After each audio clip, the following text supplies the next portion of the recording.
Hello, welcome to the DRH Show. Today I'm joined by the director of East Bay Behavior Therapy Center in California, and she's also a fellow of the Association of Contextual Behavioral Science. Patricia Ona, thanks for joining me.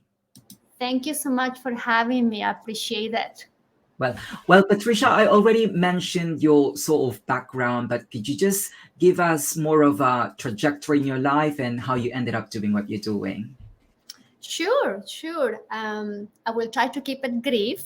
Underground is in school psychology. I am originally from Bolivia, South America, and I came to United States, I think around 2001. I obtained here my degree in clinical psychology. I have been trained in acceptance and commitment therapy, a form of cognitive behavior therapy. And the last 17, 18 years, my work has been primarily focused on teaching clients I work with acceptance and commitment skills for all types of fear-based struggles like perfectionism, procrastination, social anxiety, obsessive-compulsive disorder, and any other form of fear-based reaction they are dealing with. And I also have written a couple of books. And again, all of my books are based on the application of acceptance and commitment skills for different types of anxiety struggles. I have a podcast called Playing It Safe. And in the podcast, I try to disseminate compassion, actionable, and compassionate, actionable, and specific ways to tackle anxiety, worries, and fears using acceptance and commitment skills. So that's what I'm doing these days. Okay. Well, you already mentioned about your focus of your work, but let's dig deeper into that. So, who basically look for your help, look for your assistance when it comes to your psychotherapeutic practice? Mm-hmm. So people who are struggling with anxiety worries, let's say that the person is afraid of public speaking, let's say that the person is afraid of taking an elevator, let's say that the person has a lot of disaster forecaster thoughts, like they are thinking about the future in a very catastrophic way. People who are doubting a lot, should I do this, should I do that, what if I do this, what if I do that?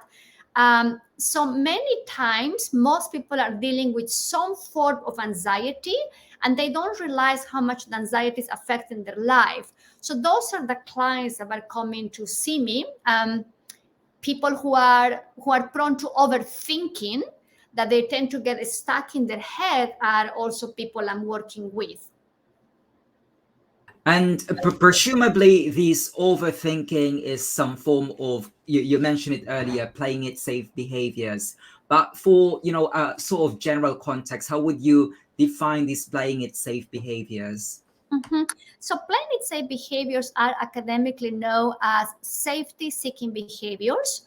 And in a nutshell, a safety-seeking behavior is every single thing a person does or specific thinking strategies to manage the distress that come with a situation.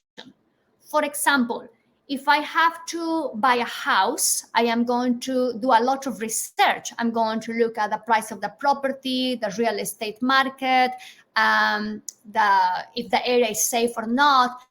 That seems pretty reasonable. But many times people spend a lot of time researching, like 2 years researching, asking for information, trying to make sure that they're making the right decision.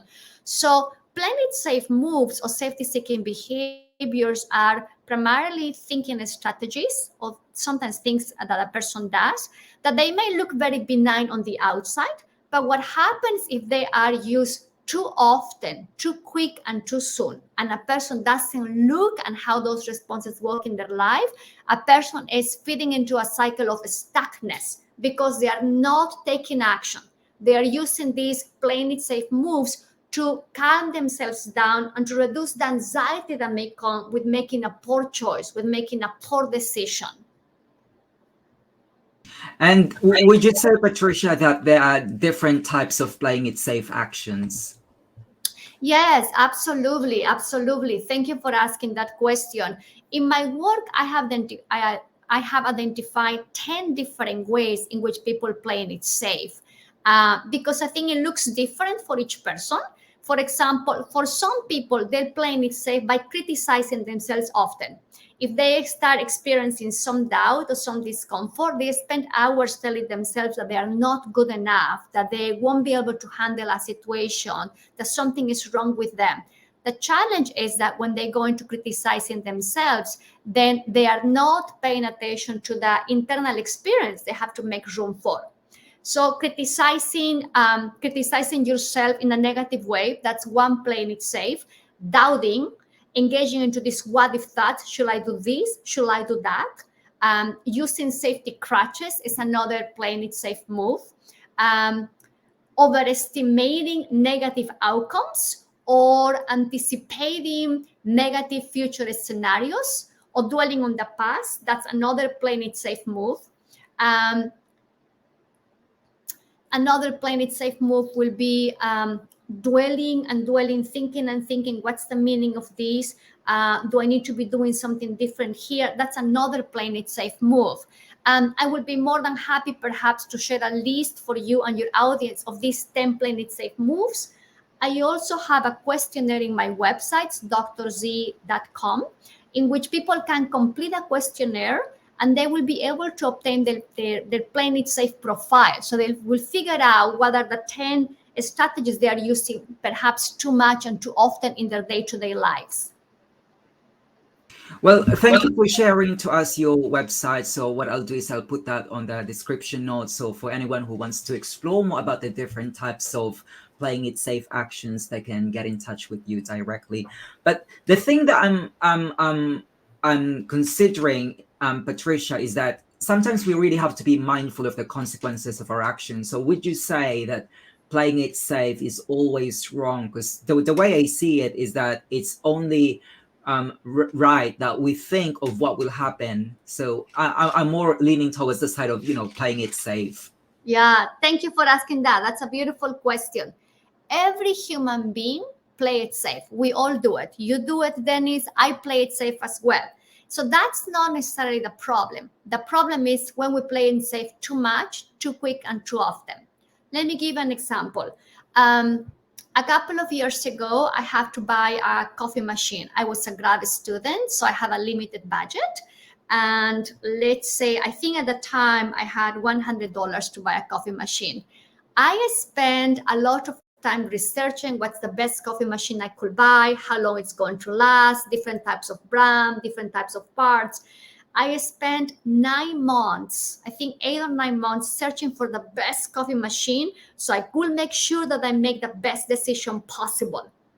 I was playing it safe, and I don't think it was a workable move in my life because you don't have to spend 8 or 9 months researching for the best coffee machine to buy. So again, playing it safe moves by nature are not necessarily wrong. It's how they work in your life and how often, without us realizing, they keep us stuck. They keep us stuck into thinking loops, and they keep us stuck in inaction. We don't take action because we're trying to respond to thinking with more thinking. So that's very important, as you were saying, to distinguish the consequences when you are thinking too much about the past, when you are anticipating too much a negative future, when you are getting hooked into a lot of what if thoughts. What happens with your life? Does it get bigger and expands, or does it get narrow and narrow? Do you do more or do you do less in your day-to-day life? So the consequences of those playing it safe actions are ultra important to see if they are working in your life or they are working against you. Absolutely. Now, you mentioned earlier that as a psychotherapist, you predominantly focus on acceptance and commitment therapy. So, how does this tie in with helping a person, manage their playing itself behavior? Yeah, I don't know how familiar your audience is with acceptance and commitment therapy. So, hope it's okay to give a mini definition of what acceptance and commitment therapy is. Um, Acceptance and commitment therapy is all about figuring out what matters and take action doing what matters, and learning to make room for all the uncomfortable internal experiences that come when we are doing what matters. For example, for me, having this interview with you, having this conversation, may come with some doubts. Am I making sense? Am I saying things right? Am I sounding okay? Will people understand what I'm trying to convey? But because my value is to disseminate acceptance and commitment skills for people who are dealing with fear, I am taking this step even though my mind is coming up with these thoughts. So within acceptance and commitment skills, we're inviting you to really get in touch with what are your values, what matters to you, what you deeply care about. Take action towards those values and make room for all the yucky stuff that comes when you're doing what matters. Um, and in my work, what I have found extremely powerful is encouraging my clients to do what matters to them and face what they are scared, face what they are worried about in the service of their values. For example, if you are afraid of driving in the freeway, it is very different if a psychologist tells you, oh, you should just drive on the freeway, go over your fears and just go for it. Versus you realize that if you drive over the freeway, you will be able to see your friends and have a moment of connection with them. So within ACT, we will invite you to check in which way driving over the freeway is going to help you to be who you want to be. And we may ask you questions like, are you willing to drive over the freeway and feel the butterflies in your stomach and notice the thoughts that will tell you that you may lose control in the service of being the friend you want to be so you can connect with the people you care about? So within acceptance and commitment therapy, when we think about fear-based struggles, it's really all about helping people to figure out when they are willing to face their fears, for how long they're willing to do it, in the service of who they want to be in the world, who they want to be in their relationships with their romantic partners, who they want to be in the relationship with your friends, who they want to be in the relationship with themselves. And that frame has been extremely impactful for many people I work with and in my own life as a person that travels with a collection of fears. Absolutely. And I understand, Patricia, that you actually wrote a book about this, as you've rightly mentioned earlier. But how did you come up with the title for your new book on perfectionism? Thank you for asking that. The last couple of years, I have been very curious about how acceptance and commitment skills can be helpful for people who are high achievers, prone to perfectionistic behaviors, people that want to do the best they can in every single thing they do. What I encountered in my clinical work is many of the clients that I was working with in therapy or in coaching, they knew that they had higher standards. They knew that they had higher standards for themselves. And quite often they receive messages from others saying, you shouldn't pay attention to details, just let it go. You should lower your standards. The challenge is that for all of them, receiving those messages was very invalidating. They felt unseen, they felt unappreciated, and it didn't make sense to hear those messages because since they deeply care about what they are doing, of course they want to get things right. So in my work, what I did, and in the book, what I tried to do is really help my clients to harness the power of perfectionistic actions, find the gold nuggets of wanting to do things right and perfect, without losing themselves, without spending hours and hours without sleeping, without going hours and hours in your day without eating, without exercising. So the whole book, my work, and the title is about clarifying that if you are prone to perfectionistic actions, if you are prone to striving behaviors, if you are prone to having high standards for yourself, there is nothing wrong with that. The challenge is, can you distinguish how it's working in your life and when you should pursue that path and when you should let it go? So I think it's a much more compassionate message so people don't have to feel bad about being prone to perfectionistic actions and they can learn to harness the best of those behaviors without losing themselves. Absolutely. And Patricia, what inspired you to write this book? Wow. Well, on a personal level, I am a person that strives for doing things right and perfect because I deeply care about some things in my life.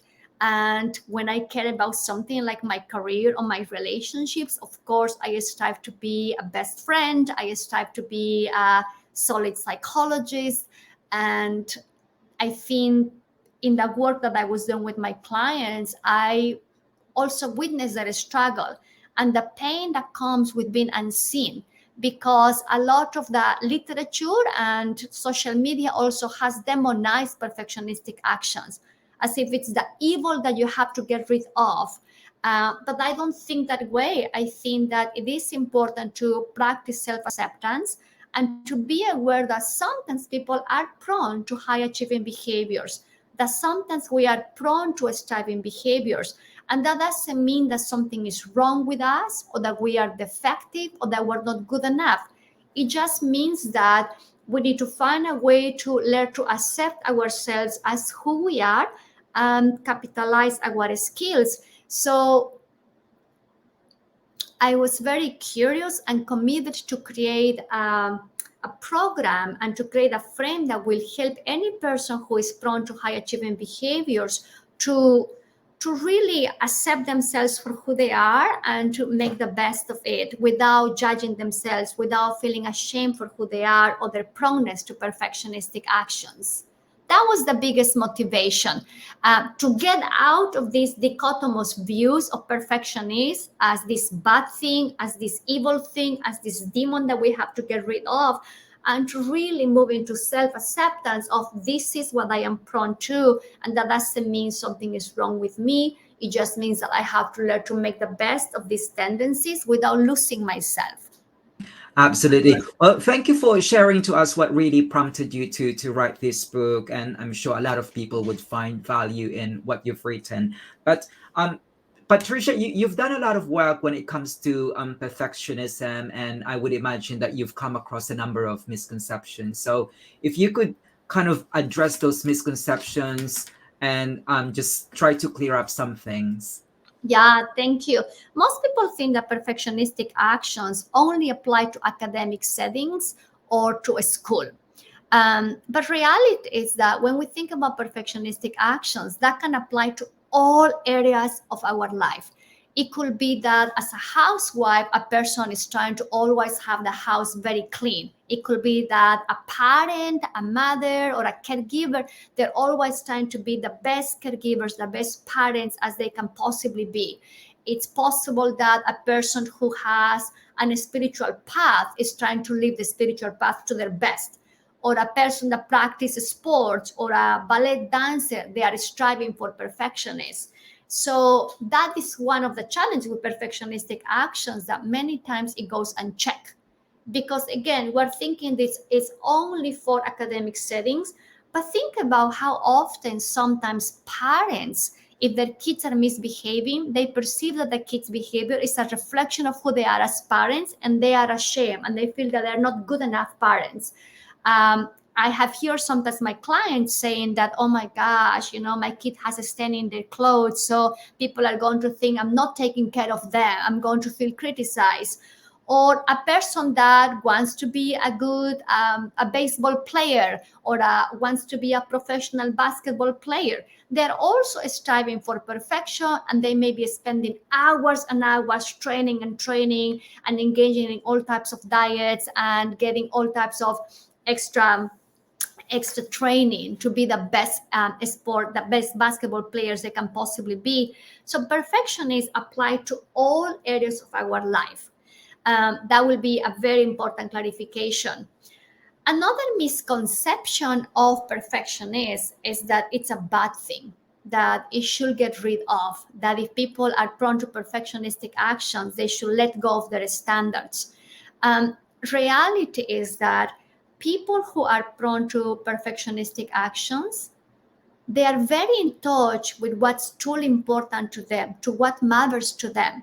So perfectionistic action is not this either or way of thinking about life. It can be a continuum. And there is a continuum because people deeply care about things. And when people deeply care about things, of course, they want to get things right and perfect. And that is not something to be ashamed of, but that's something to make room for and learn to accept. So those will be the two very important misconceptions I would like to clarify about perfectionistic actions. Well, thank you for addressing those misconceptions. And who are your target readers for your book? Is it for people who are already suffering with perfectionistic actions, or it's just for academics? And also, Patricia, what's your main takeaway that you want readers to come away with? You know, if they're dealing with perfectionistic actions. Mhm. The book is written for the lay audience. This is not, of course, if a professional in mental health wants to read the book, that's great, or wants to use the book in their work, that's great. But the book is primarily written for the lay audience. It's primarily written for people walking on the street, for the housewife, for the creator, for the artist, for the graphic designer, for the writer, for any person that deeply care about what they are doing and they want to get things right and perfect. If people listening to this conversation, they know this one area of their life, it can be a sport, it can be their faith, their spiritual life, it can be their career, they realize that they have a proneness to get things right and perfect. They realize that when something goes wrong or there is a mistake, they quickly criticize themselves. They realize that they spend a lot of time shooting for perfection, then this is a book for them. And the main takeaway that I will invite people to keep in mind is that in this book, I am not asking the reader to let go of their standards or to do mediocre work. In the book, I am teaching people micro skills based on acceptance and commitment therapy to make room for who they are, to practice self acceptance, and learn to harness the power of perfectionistic actions while learning other skills to have a fulfilling, purposeful, and meaningful life. So that's very important to clarify. In this book, I don't ask you to let go of your standards or to do mediocre work, but I invite you to accept yourself with a proneness for perfectionistic actions and to learn other skills that will help you to have a purposeful life. But the thing about this, Patricia, is because we're living on a sort of hyper competitive world now. So I suppose this idea of perfectionistic actions, it's tied into stressful living. So this might be slightly tangential, but could you give some examples of stressful thriving? Yes, absolutely. Sometimes the literature has distinguished maladaptive perfectionists from adaptive perfectionists. And that's one way of thinking about this. Um, so, for example, if my value is creating intimate connections with my friends, and I'm all about making accommodations for them all the time, to the point that I don't go to the gym because I am trying to accommodate something for my friend, or I don't pay attention to my budget because I am making all types of attentions to my friends, then that could be stressful and that will create a different type of experience for myself. So if I engage in perfectionistic actions across all the board without looking how those actions work in that relationship with myself and in other areas of my life, then that could be very stressful. In the information era, when there is a lot of emphasis in productivity and competition and always show up, of course, it can be really hard if you are all the time shooting to give your best for everything. There is one chapter in the book that I talk about flexible consistency, which basically means will basically teaches people to notice how they can learn to approach things with a lot of consistency, with a lot of emphasizing high standards, but also looking in the long term how these actions are going to work. So I think in the information era, given the competitive time that we're living, it's ultra important to look at the long term of our actions. If I engage in perfectionistic actions all the time, that may work in the short term. I may get things done. I may submit a project. I may get a raise. I may get an extra bonus. But that doesn't mean that all those actions are going to be sustainable in the long term. That doesn't mean that later on I am not going to experience fatigue or exhaustion because of all the work I am doing. So I think it's important to look in the long term how these actions are working in the relationship with myself and in other areas in my life. Absolutely. But the thing is, Patricia, that they say that much of the way we behave, our actions, is actually a product of our earlier experiences. So, Mhm. based from your work as a psychotherapist, would you say that perfectionism is sort of protecting people from something, from some kind of experience? That's a great question. When we think about perfectionistic actions, we're thinking about being prone to have higher standards for yourself. We're also another characteristic of perfectionism is this deep fear about things going wrong and deep fear about being a failure. And when you unpack these fears, one of the things that happens that many times people are very, very busy shooting for the best, trying to give their best in everything they do, because if they don't give their best, they are left with a feeling of not being good enough. They are left with a feeling or with a thought that says that you are a lazy person, you are mediocre, you are not smart enough. So all these perfectionistic actions, even though they work very effectively because you get reinforced, you get praise, and you get things done, in some way they are protecting a person from these deep stories about not being good enough. And I know in the outside, it's hard sometimes for people to hear this, but for people who are prone to perfectionistic actions, if you can ask yourself, what happens if I don't do things right and perfect? What does my mind tell me about who I am? How will I feel about myself if I don't do things right and perfect? Then most people will see that their mind will come with negative stories about who they are, or they will have all these uncomfortable feelings. And that is why behind all these high achieving actions, there is a lot of room to make for the pain that comes with these negative stories. Now, Patricia, going back to the conversation earlier, how would you say acceptance and commitment therapy can be helpful for people that engage in high achieving behaviors? Within acceptance and commitment therapy, we will invite a person that is prone to striving behaviors to make room for the pain and the discomfort that comes with those not good enough stories, with that fear of being a failure, with that fear of things going wrong or making mistakes, and to look at how they want to live their values in a way that it's sustainable, in a way that expands their life, in a way that gives them meaning in their day-to-day life. So instead of shooting for high achieving actions or perfectionistic actions in every single thing you do, we'll invite you to look at, if you give your best in your role as a mother, how is that going to affect your friendships? How is that going to affect the relationship with yourself? How is that going to affect your career?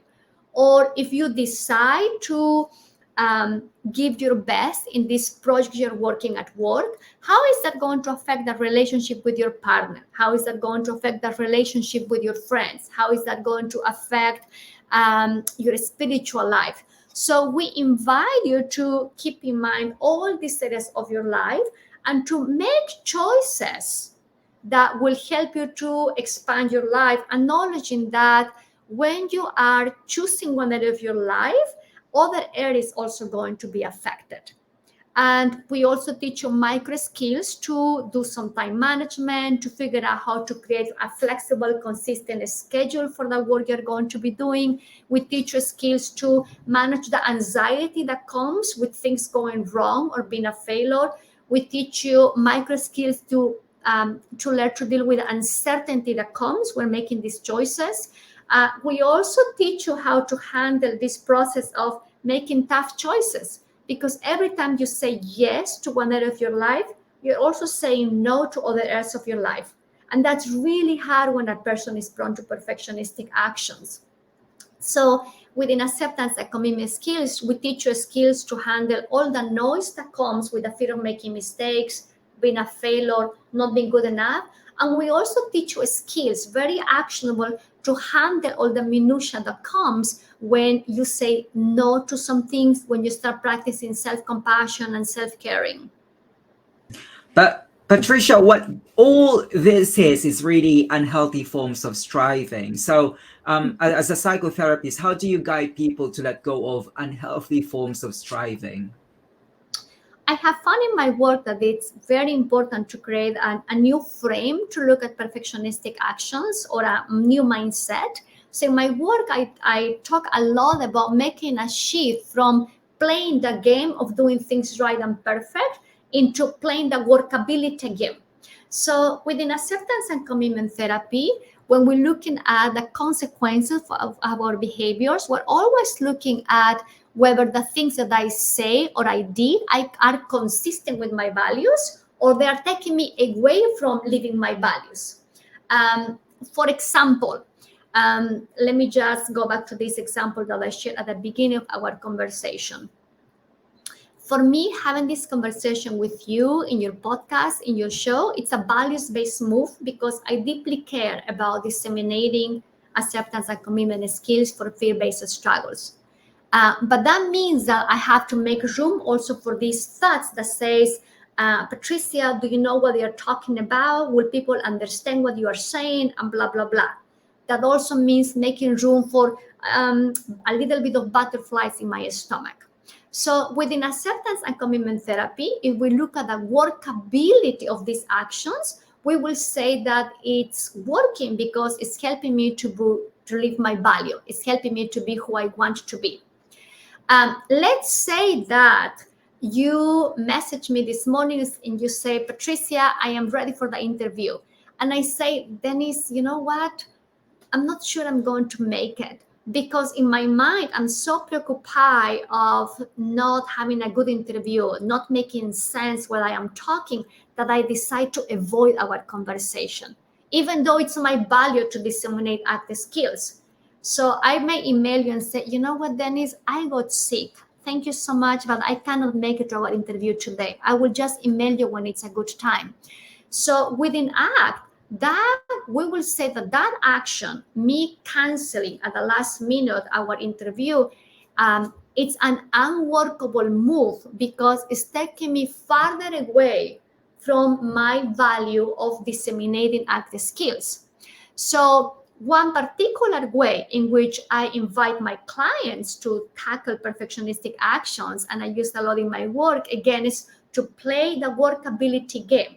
And to play the workability game, all what you do is looking at every single thing you do, you say, and see if that's helping you to move towards your values or to get you away from your values. So that's the main metaphor, and that's the frame that I use, learning to play the workability game. And when you're playing the workability game, you're also learning to make room, to accept, to open up all these fears of not being good enough, all these fears about making mistakes, all these fears about being a failure. No, Patricia, this is really an interesting process, but can you give us some sort of a step-by-step granular way on how you help people increase their psychological flexibility? Yeah, thank you. That's a great question. Um, People have asked me this before. So in the case of perfectionistic actions, what is very important is to catch these choice points that you have, the choice points that you have in how to handle these fears of things going wrong or not being good enough. So, for example, one way there are different, maybe there are like 4 specific choice points that people have to pay attention to increase their psychological flexibility. So the first one will be to know this when your mind is criticizing yourself, when your mind is telling you, oh my gosh, you're so idiot, you're not good enough, you are stupid, I can't believe it, you did that. So that will be one choice point. to increase psychological flexibility, it's very important to pay attention to when your mind is criticizing you. You also want to pay attention when you're having urges to do more and more, to work harder and harder, to push yourself more and more. And when having those urges, you may want to ask yourself, am I doing this to protect myself from being a failure? Am I doing this to protect myself of not being good enough?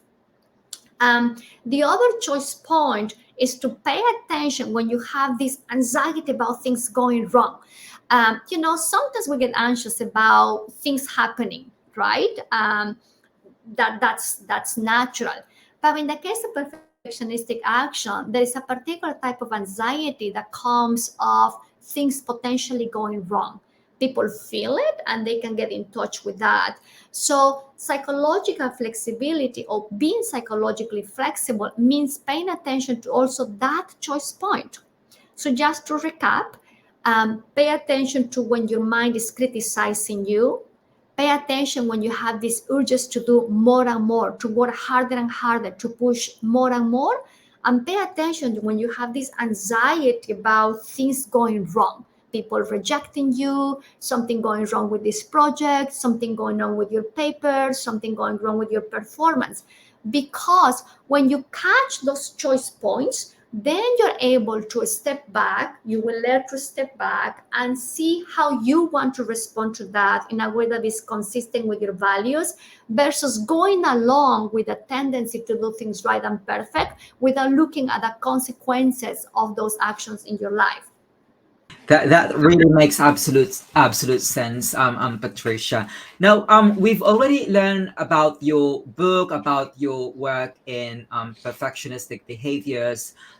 Since we're already approaching towards the end of this interview, I'd like to hear more about the human side of Patricia. So I've saved some 5 questions to get to know you as a person. So the first thing I want to hear from you, Patricia, is what would you say are the highlights of your mental health work so far when it comes to teaching people about perfectionistic action? What's your biggest highlight? Wow, that's a great question. Thank you for it. I think what comes to my mind are the sweet moments I have in the work I do with my clients, either in therapy and coaching, in which I see their lives expanding and I see them growing in different areas in their life, in their relationships, in their relationship with themselves, in their career, in their spiritual life, in a way that honors who they are as human beings instead of getting lost in all these striving actions. So when I see my clients distinguishing when pursuing excellence is the right thing to do and when doing things good enough is also the right thing to do, that's a beautiful moment in therapy. I think sometimes it's really hard when people are prone to high achieving behaviors to distinguish that because people may be pursuing excellence in all areas of their life and all the time. But when I see my clients making this distinction and you see their relationships growing and how they are related to themselves also is changing, that's a very sweet moment for me. It's a very special time in the work I'm doing with them. Absolutely. And what would you say is the biggest learning since you started? Hmm. I think the biggest learning I have in my career, well, there are many of them, but the one that comes today will be to acknowledge that to be human is to be anxious, to be human is to experience fear, worries, and anxieties, and that to be human is to experience discomfort. And that is not a proof that something is wrong with us, but a proof of our humanity, the proof that we are alive. Absolutely. And Patricia, they say that the way we do things is actually influenced by people we met, books that we've read. So is there a particular individual who has the greatest influence on your work, or a particular book which kind of influenced the way you approach things? I have different people that have touched my clinical work in many ways. Certainly, the community of the community of people that practice acceptance and commitment therapy is called the Association of Contextual Behavioral Science. They have been extremely influential in my work, my mentor. But I think the primary sources of growth in my clinical work and the source of inspiration have been every single person I work with. Every person that has walked into my office and I had an opportunity to collaborate with them. So they have been the primary sources of inspiration for me. My clients have taught me about what means to be a stack and the richness of the work that we can do together. And they have always inspired me to think over and over how we can make acceptance and commitment skills more accessible to them and to any person who is stuck with fear-based struggles. Absolutely. And Patricia, if money was not an issue, what would you spend it on? Wow. That's a great question. Okay, so I will I will buy a property in South America, I will buy a property in Europe, and I will buy a property in Australia. So I will just love to do that. Absolutely. And Patricia, if you weren't the director of East Behavior Therapy Center, what would you have pursued in your life?